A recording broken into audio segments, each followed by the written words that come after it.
All right, you guys, welcome back to the channel. We got a special one for you today. If you have any sort of shoulder pain, this one's gonna be for you. We're lucky enough to have Dr. Lee from the Movement Collective. We're gonna talk all things shoulder pain. Okay, you guys, so quick background before we get into this video. About 10 days out from the CrossFit Games, I started to feel a little bit of pinch in my shoulder. Was fine, just took a break from things that hurt. And then it's kind of just been off and on since then. We've done a pretty good job at taking care of it. With a lot of competing, there's sometimes that it's been flared up, and Dr. Lee's been a huge part in helping me get through that and strengthen it and that type of thing. So he's gonna give you a little bit of background on what's going on with me, but also what could be going on with you. And then we're gonna get into some general shoulder care and talk about mobility, that type of thing. So, Right on. All right, we're gonna switch sides so we can just talk about this shoulder and you guys can see it pretty well, because this is kind of the one that's been a little bit funky. Cool deal. So when we're looking at range of motion for any joint, we want to make sure that we're hitting full range of motion through each position that joint or muscle or area can do. So for the shoulder, we're going to look at 4 main ones: flexion, extension, external, and internal rotation. For Dallin, we'll start with flexion. This is something he does struggle a little bit with. You can kind of see his rib cage flare up a little bit, pec just sort of coming up a little bit as well.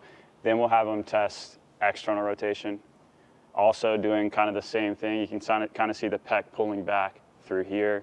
And then we'll have him do internal rotation. Not too bad. You can see the shoulder jutting forward a little bit and then stand that way and do extension. Straight back.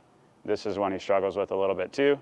Through here, you can kind of see, and you felt a little pull in the bicep, stretch, front of the shoulder, right through here. So the game is always going to be to try to find what will match our active range of motion to what our full range of motion for the joint can be. So for Dallin, with his shoulder flexion, just give me that one more time, overhead. He's probably about right there. External rotation as he comes back, he's probably about right there. Extension, coming back straight behind you, he's probably about right there. And then internal rotation, honestly, it's not too bad. He's probably right in there. So for Dallin in particular, and maybe you listening, what you want to be able to do is increase your range of motion as close as you can to what your passive range of motion is. And what you're going to see with some of the exercises that he's going to do is all geared towards opening up those areas to improve that range of motion. Because if we can get into these areas more actively, then that's how we don't get injured. Boom. If you guys want to win a Rogue barbell, don't forget to subscribe. When we hit 6,000 subscribers, I'm going to give one of those away. And so drop a comment on why you think you should win. Okay, so now we have a general understanding of range of motion. Before I do any of these exercises, I always make sure I get my general stretching and mobility in. So I'm gonna use the GoWatt app, and I've created a shoulder protocol, and Lee's gonna kind of talk about why I'm doing each of these. So for the banded lat stretch that he's doing here, the whole idea of it is to open up that shoulder flexion.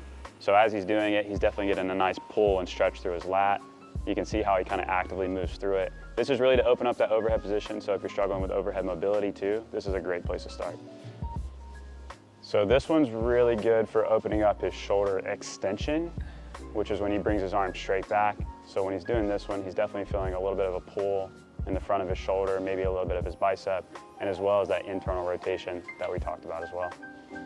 All right, for these, this is a PNF external rotation stretch. Really a big fan of these because as he's gonna contract internally for about 3 to 4 seconds, he's then going to relax and let that PVC pipe pull him into more external rotation. Okay, you guys, the first corrective exercise that we're gonna do today is a shoulder extension slider. So we're gonna grab a slider and a mat that slides pretty well, and this is kind of what it's gonna look like. So these shoulder extension sliders, what we really want to do is have his tricep locked out, arm flat here. As he really gets extension back through here, he's going to load that shoulder extension that we're trying to improve. I know right now you feel a massive stretch on the front of the shoulder and bicep, even on this side. Yep. Then from here, the cool part about this exercise is now that we have that muscle loaded, we can then actually train that muscle too. And then what you'll notice is as he does a few more, he'll actually start to get back a little further. That stretch won't feel as intense, and it'll really kind of open up the whole front side of his shoulder as well. So for the Serratus Punch, important muscle here that is really Take 69. Take 69. So for the Serratus Punch, the serratus anterior is a muscle that's in your rib cage, kind of underneath your pec, tucked away back here. its job is going to be to shoot the shoulder blade forward and up. So if that overhead position does feel sticky, getting it overhead, this is just another really good way to open that up to improve that overhead position. So what he's going to do is he's going to grab that dumbbell here and basically reenact exactly that same motion. He's going to push out and then he's going to punch up just like that. And what he'll start to feel is this muscle fire right through here. Just a good way to unglue the scapula, really open up that shoulder overhead mobility. All right, so for these are banded front raises with a kettlebell. From here, he's gonna have his arms straight out and he's gonna just do a normal front raise through here. As he's getting up here though, I'm gonna have him add a little shaking to the band. And this is just to address some stability. So for someone that we receive an overhead position and we feel a little wobbly, we don't feel super stable, it's a great one for you.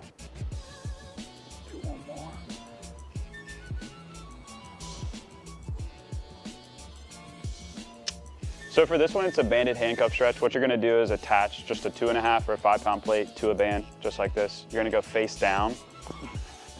Arm's gonna be extended out, just like a traditional handcuff to rotation. From here, he's just gonna bring his arm slowly back, really challenging his range of motion of his shoulder. This one's great for just improving your range of motion globally. You do like 3 to 5 of these and you're set. Your shoulders are gonna be very open up. Your positions are gonna feel very strong. This is a great one. You can also add a little bit of shaking with this one as well through here to challenge stability. And if you have any spot that feels really sticky or tight, stay there, hang out there, and it'll really start to open up. So for these sideline kettlebell rotations, you're gonna grab a pretty heavy kettlebell. He's gonna bring this up to his side, elbow's gonna stay locked. He's really gonna emphasize reaching through here, and that's gonna really open up that scapula and that shoulder blade through here. He's gonna rotate around, and you'll notice the bell will actually load the arm a little bit more. And then as he rotates back through, this is just a great way to load the shoulder even more as he's constantly trying to reach through and rotate through the scapula as he rotates. So the kettlebell rotation has been one of my favorite new ones that we've been implementing. And one of the reasons it is one of my favorites is I'm watching my shoulder just like quiver under the weight, but also I'm feeling so much more range of motion with every single rep. So that's why it's become one of my favorites. Highly recommend you put this one in. Hey guys, this is just a reminder that not one size fits all. I definitely recommend that you follow up with someone in your area. That's something really important that I want you guys to know. And if you guys are interested, Dr. Lee and the Movement Collective, I'll link their Instagrams right here, put it on the screen, and then also in the description. Dr. Lee does offer some one-on-one prehab, rehab. That's been a huge part in my season and past seasons as well. Just having the confidence I can come into the gym and give my best every single day. Again, we appreciate you watching, and send this to a friend who has a terrible overhead position and needs some help with their shoulders. So we'll see you guys next time. Sick.